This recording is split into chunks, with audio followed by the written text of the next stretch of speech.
Hi friends, എല്ലാവർക്കും നമസ്കാരം. Welcome to my channel. അപ്പോൾ ഇന്ന് നമ്മൾ ചെയ്യാൻ പോകുന്നത് വളരെ ടേസ്റ്റി ആയിട്ടുള്ള ഒരു അടിപൊളിയായിട്ടുള്ള റെസിപ്പിയാണ്. ഇത് അമ്മ ചെയ്യുന്ന ഒരു രീതിയിലാണ് ചെയ്യുന്നത്. അമ്മ സ്പെഷ്യൽ വറുത്തരച്ച കണവ കറിയാണ്. അപ്പോൾ എങ്ങനെയാണ് അത് ചെയ്യുന്നതെന്ന് കാണാം. ചാനൽ എല്ലാവരും സബ്സ്ക്രൈബ് ചെയ്യണം, സപ്പോർട്ട് ചെയ്യണം. ബെല്ലൈക്കൺ കൂടെ ഒന്ന് പ്രസ് ചെയ്യണം. അതിൽ ഓൾ ഓപ്ഷൻ തിരഞ്ഞെടുക്കണം. എന്നാൽ മാത്രമേ ഞാൻ വീഡിയോസ് അപ്ലോഡ് ചെയ്യുമ്പോൾ നിങ്ങൾക്ക് ഉടനുടൻ നോട്ടിഫിക്കേഷൻസ് വരും. അപ്പോൾ എങ്ങനെയാണ് ഈ ടേസ്റ്റി ആയിട്ടുള്ള റെസിപ്പി എന്ന് കാണാം. അപ്പോൾ ഞാൻ ഒരു നാരങ്ങയുടെ വലിപ്പത്തിലുള്ള പുളി വെള്ളത്തിൽ കുതിരാനായി വെച്ചിട്ടുണ്ട്. നമ്മൾ വറുത്തരയ്ക്കുന്നതിന് എപ്പോഴും നല്ല മൂത്ത തേങ്ങ എടുക്കാൻ ശ്രദ്ധിക്കുക. അധികം വിളയാത്ത തേങ്ങയാണെങ്കിൽ നമ്മൾ ഈ വറുത്തരയ്ക്കുന്ന കറികൾക്ക് ശരിയാവില്ല. അപ്പോൾ കുറച്ചുകൂടി മൂത്ത തേങ്ങ എടുക്കാം. അപ്പോൾ തേങ്ങ ചിരകുമ്പോൾ നമ്മൾ അടിഭാഗത്ത് വരുന്ന ചില കഷ്ണങ്ങൾ അതിനെ നമുക്ക് മിക്സിയിലിട്ട് ചെറിയ ജാറിലിട്ട് ഒന്ന് അടിച്ചെടുത്ത് കഴിഞ്ഞാൽ നല്ല പൊടിയായിട്ട് കിട്ടും. അത് നമുക്ക് വറുക്കാനായി ഈ വറുത്തരച്ചതിനൊക്കെ അത് ഉപയോഗിക്കാം. അപ്പോൾ വേറെ കറികൾക്കെല്ലാം ഈ അടിഭാഗം എടുത്താൽ നന്നാവില്ല. അപ്പോൾ നമുക്ക് ഈ വറുത്തരിക്കുന്നതിന് അങ്ങനെ എടുക്കാം.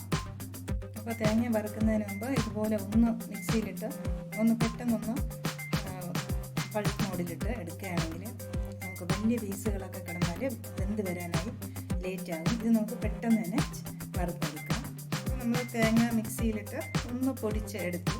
ഇനി അതിൽ കുറച്ച് ചെറിയ ഉള്ളി, ഇപ്പോൾ നല്ല വലുതാണെങ്കിൽ മുറിച്ച് ചേർത്ത് കൊടുക്കാം. നമുക്ക് കുറച്ച് കറിവേപ്പിലയും കൂടെ ചേർത്ത് കൊടുക്കാം. ഇനി ഇതിനെ നന്നായിട്ടൊന്ന് വറുത്തെടുക്കാം.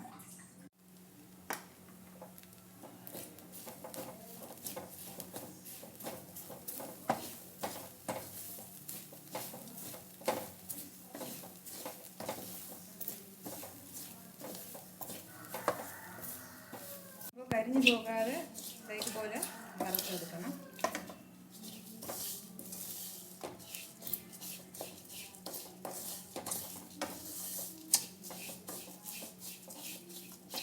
അപ്പോൾ ഫ്ലെയിം അഡ്ജസ്റ്റ് ചെയ്ത് കൊടുക്കണം.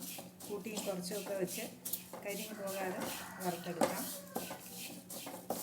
ഇനി നമുക്ക് ഓഫ് ചെയ്തതിന് ശേഷം ഈ ചൂടോടെ തന്നെ അതിൽ ഞാൻ ഫ്ലെയിം ഓഫ് ചെയ്ത് കൊടുത്തു. ഇതുപോലെ 1 ടേബിൾ സ്പൂൺ മുളക് പൊടി,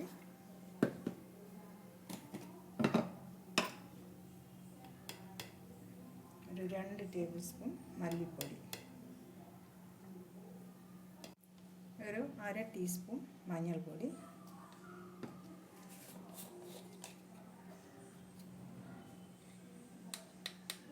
ഒരു ടീസ്പൂൺ കുരുമുളക് പൊടി. ഇതിനെ നന്നായിട്ടൊന്ന് മിക്സ് ചെയ്ത് കൊടുക്കാം.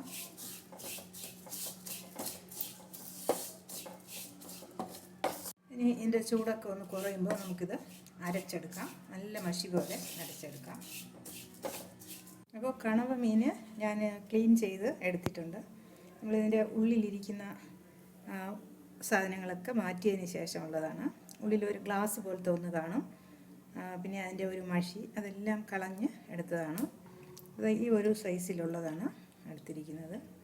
ഇനി നമ്മളിതിനെ റൗണ്ടായിട്ട് കട്ട് ചെയ്തിടാം.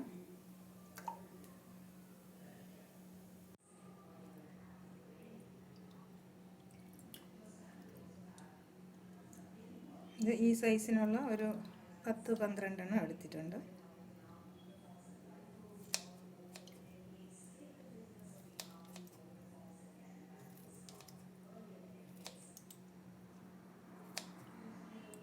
ഉള്ളിൽ മണ്ണൊക്കെ കാണും. അത് നന്നായിട്ട് കഴുകണം.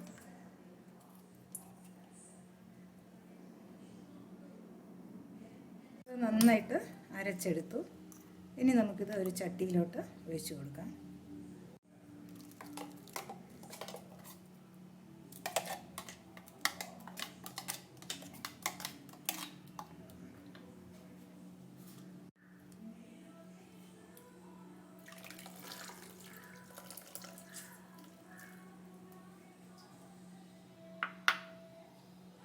ഇനി നമുക്ക് ഉപ്പ് ചേർത്ത് കൊടുക്കാം. നന്നായിട്ട് മിക്സ് ചെയ്ത് ഇപ്പോൾ നമുക്ക് പുളി ഉപ്പൊക്കെ ഇതിൽ നോക്കാം. നോക്കിയതിന് ശേഷം നമുക്ക് മീൻ ചേർത്ത് കൊടുക്കാം.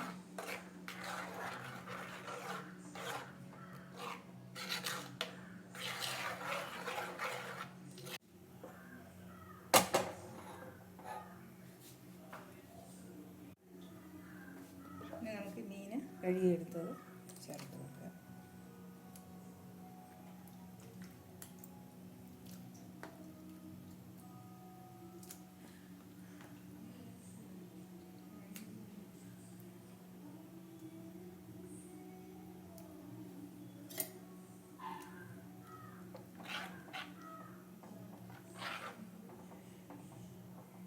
ഇനി ഒരു അടപ്പ് അടച്ചു കൊടുക്കാം. നമുക്ക് അടപ്പ് അടച്ചു കൊടുക്കാം. ചെറിയൊരു ഗ്യാപ്പ് വിട്ട് അടയ്ക്കാം. നമുക്കിനി ഇതിൽ ഒരു ടൊമാറ്റോയും ഒരു 4-5 ചെറിയ ഉള്ളി അരിഞ്ഞതും ചേർത്ത് കൊടുക്കാം.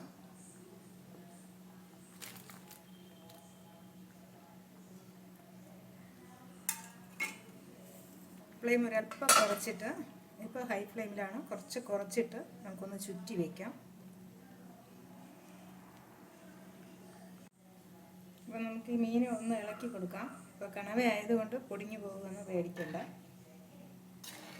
മറ്റു മീനുകളൊക്കെ നമ്മൾ ഇങ്ങനെ സ്പൂണ് വെച്ച് ഇളക്കാറില്ല.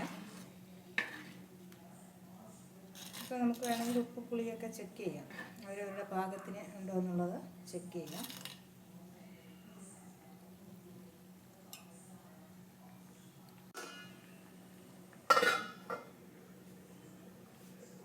നമുക്ക് കുറച്ച് കറിവേപ്പില ചേർത്ത് കൊടുക്കാം. അപ്പോൾ 20 മിനിറ്റായി. ഞാനിപ്പോൾ ഓഫ് ചെയ്ത് കൊടുത്തു. ഇപ്പോൾ ചട്ടി ആയതുകൊണ്ടാണ് വീണ്ടും തിളച്ചുകൊണ്ടിരിക്കുന്നത്. ആദ്യം ഹൈ ഫ്ലെയിമിലായിരുന്നു. ഒരു പകുതി ടൈം കഴിഞ്ഞതിന് ശേഷം ഫ്ലെയിം കുറച്ച് കൊടുത്തു.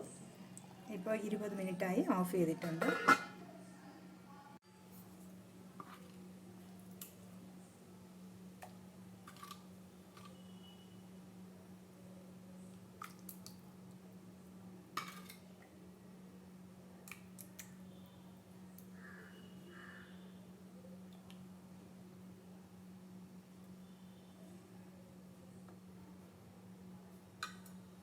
അപ്പോൾ വീണ്ടും കാണാം നല്ല റെസിപ്പീസുമായി. Till then bye bye, take care, thank U.